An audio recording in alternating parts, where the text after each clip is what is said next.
Mast cell disease sucks. Like, so much. Today, I woke up and I felt hungover. I do feel hungover. Mast cell disease causes what I call a mast cell hangover. And it's like your mast cells have attacked you to the point where you feel like you drank a whole bunch of alcohol and went on a bender, and then you're completely dehydrated and you feel like garbage and you want to eat greasy food, but you can't actually eat the greasy food because if you do, you might have a worse reaction. So it's kind of this messed up cycle, and it could be caused by something as simple as just like trying a new cheese, or trying a vegetable you haven't had in a while, or eating a fruit that you wanted to try, or some sort of meat. Like if I eat fish, I feel like absolute garbage, but I didn't eat fish. I decided to try some cheese, which is a bad idea because now I feel like death. I'm so dehydrated feeling, and like I'm so tired, and all I want to do is sleep, but I can't. I have stuff I have to work on, and so I'm trying to push through, but it's like really hard. And I know some people could view this video as like, oh, you're complaining. But at the same time, if we don't talk about the symptoms of this disease, how's anyone else with it gonna know what's happening with them or know what it's what they're feeling? Like, I know for myself, I've had these kinds of hangover feelings for so long, and not having alcohol, or have had alcohol for a really long time. Every time this happens, I'm just like, what did I eat? Did I drink something new? I didn't have tea yesterday. I haven't had tea in a really long time because it gives me the histamine hangover. So essentially you have this like bucket in your body. It sounds weird. Then you have a bucket, and then the more histamine that you eat, the more stuff that you put into that bucket, or prescription medication, or scented products, or cleaning products, or whatever it is. Eventually that bucket gets too full, and that's when anaphylaxis happens. So usually for me, before something like that happens, is I get this histamine hangover, and then I could get worse. So today what I have to do is basically just drink Boost. I have to drink Boost. I shouldn't eat any food, because if I do, I have the potential for it to make it worse for me. And that's me in my experience. That doesn't mean that's what everyone else should do. You need to figure out what works best for you with the mast cell hangover, because it's so varied for everyone. The causes are so varied.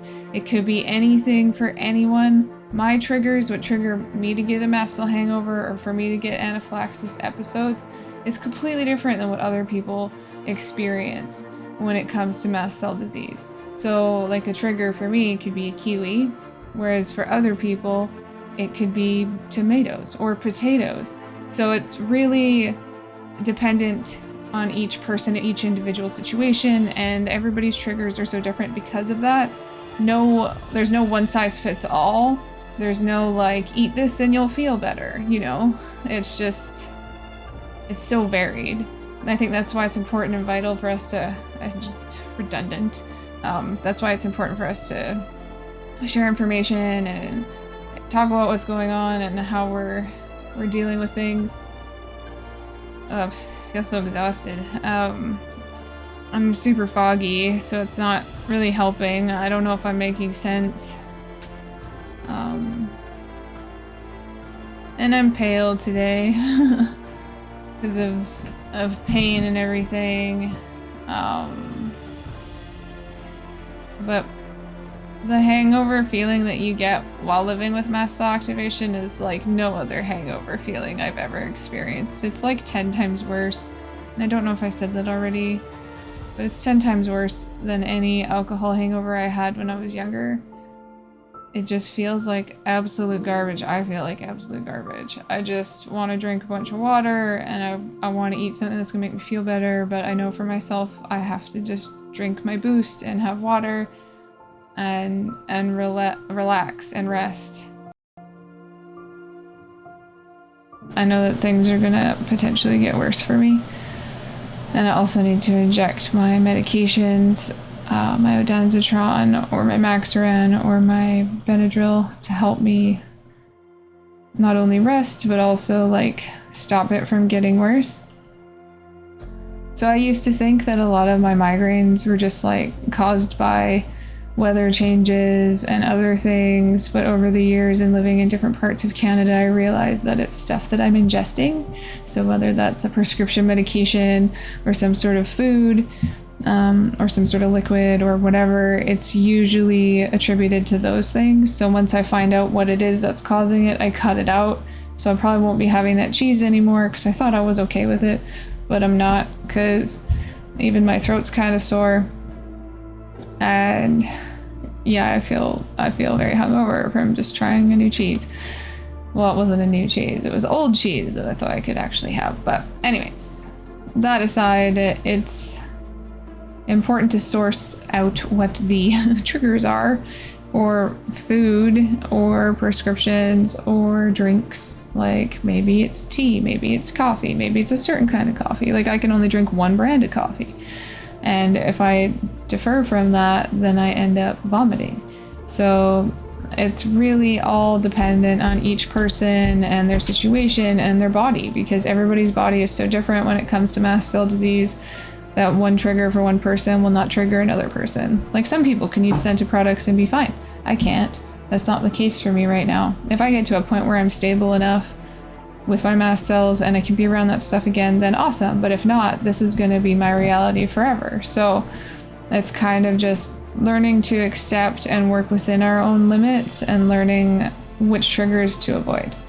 Thank you for watching my video. I really hope this made sense. I really need to go lay down, so I'm definitely not going to batch any videos today. Probably going to hop in the shower and like run water on my head again. A reason that I end up actually shaving my head, because I shave both sides of my head. My hair is so thick. I show you. So I basically have I just shaved it, so it's like sticking. And my hair is really thick. So it's basically like a mohawk. And it's literally just this strip of hair here. So the reason I do that is because my head gets so hot when I get these mast cell hangovers that I can't cool down, and so I've been shaving the sides of my head now for however long my hair is, so a couple years, just so that I could have some hair, because I really missed having hair. I was shaving my head all of the time just to keep my temperature down, because my body temperature was getting quite high whenever I'd get these hangover type feelings. And I've noticed that shaving the sides of my head actually helps quite a bit, because I really want to be able to have hair. And it helps keep my head relatively cool, but sometimes it still doesn't. So I find that hopping in the shower and running water over my head actually helps it to helps me feel better. And then I just leave my hair wet and then it dries, like air dries, and it being wet actually helps to cool me down as well. So anyways, I should go and lay down before I get more confused and make less sense. Thanks again for watching my videos. I really appreciate the new subscribers. I appreciate you guys coming back and watching stuff and being supportive of my content and interacting with me on here and on Twitch. If you haven't done so and you'd like to come on by, watch me live on Twitch. I play video games. Sometimes we do art. I'd like to do more art on there. I just haven't felt super creative lately, partially because I think a lot of my creativity is having to go into the documentary, so most of the stuff I'm creating is for that. But do definitely come on by. We read stories every now and then, like visual novels. I play horror games because I very much enjoy horror games, because I feel like my life is kind of like lone survivor in a horror game at times, especially when living with rare complex illness. So I find sometimes horror to be a little relatable in that sense, just like trying to survive on your own, because that's what I'm kind of doing. Anyways, I'm rambling. Take care. I'll talk to you guys later. Do something good for yourself today. Bye.